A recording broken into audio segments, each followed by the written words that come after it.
A key factor in making homes energy efficient is controlling heating and air conditioning costs. And one of the ways to do that is with zoning. Basically, it doesn't make much sense to heat and cool an entire home when you only need to heat and cool the rooms that you're using. Zoning helps to provide an energy efficient way to put that heat and cooled air where you want it. With me today is Joe Coker from Breeze Air Conditioning here in Palm Desert. Joe, what percentage of all the homes that you build here or work with in the desert are zone systems? Probably 1 out of every 3. What are the advantages of a zone system? The advantage of a zone system allow you to control the desired temperature you want throughout your home, in rooms you're using and in rooms you're not using. Can you explain how a zone system works? Sure. The zoning system, for us, how we install them, let's take, for example, we have 3 or 4 bedrooms in a house, and plus your living zone with your kitchen. We can put a thermostat in each room, which allows you, in the living zone where you're living, you can have your desired temperature. During the day or what have you, when the rooms are not being used, the thermostats in there will be kept up higher, so we're not wasting energy in cooling those rooms that are not being used during the day.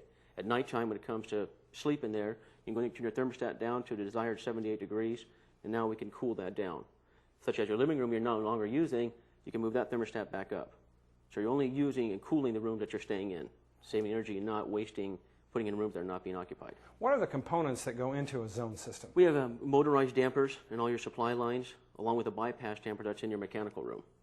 And when you turn your thermostat on, you ask for it, the damper opens up, it feeds its air through it until the desired temperature is hit in the thermostat, tells it it's satisfied, and now shuts down. Can you explain the function of the bypass ductwork near the unit? What that does is, for each room, you don't want, if those bedrooms are shut off and you're staying in here, you don't want all the excess air to be coming through these vents, making this so loud and make it sound like a hurricane in the rooms that you're in. So what that bypass will do, if 3 or 4 dampers are shut, only one's open, that excess air will just do a circle right there in the mechanical room from the supply to the return air. Joe, do these systems require a lot of additional work to seal them? Well, not really. A proper installation would be much like the dampers come, order per size of your trunk line, come with metal ends on the side, your flex fit over it, and just a normal installation of proper sealing it, taping it, Glen coating it. We're not having a problem at all. Joe, do these systems require a lot of design and engineering? Oh, absolutely. A lot of it goes into consideration, the west facing, how much glass, ceiling height, all that into consideration, how much tonnage you need to effectively cool that room. Joe, tell me about the comfort advantages. A lot of feedback we get for comfort is like with the bypass, allowing it not all the air coming through. People are allowed to stay in the room, keep a conversation, not have airflow dumping on them, making them cold. It's a quiet system. Without that bypass, all that excess air would come through, making it hard to talk in the room, too much air hitting you. That's kind of the feedback we get. Does zoning add a considerable cost to these systems? Yes, it can.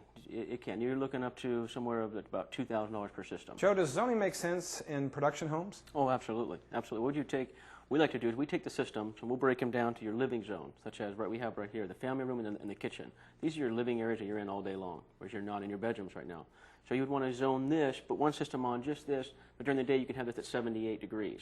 Your bedrooms, where you're not using during the day, you'd have that system up to 84, 86. Well, Joe, great information. Thanks for being here. Hey, thank you.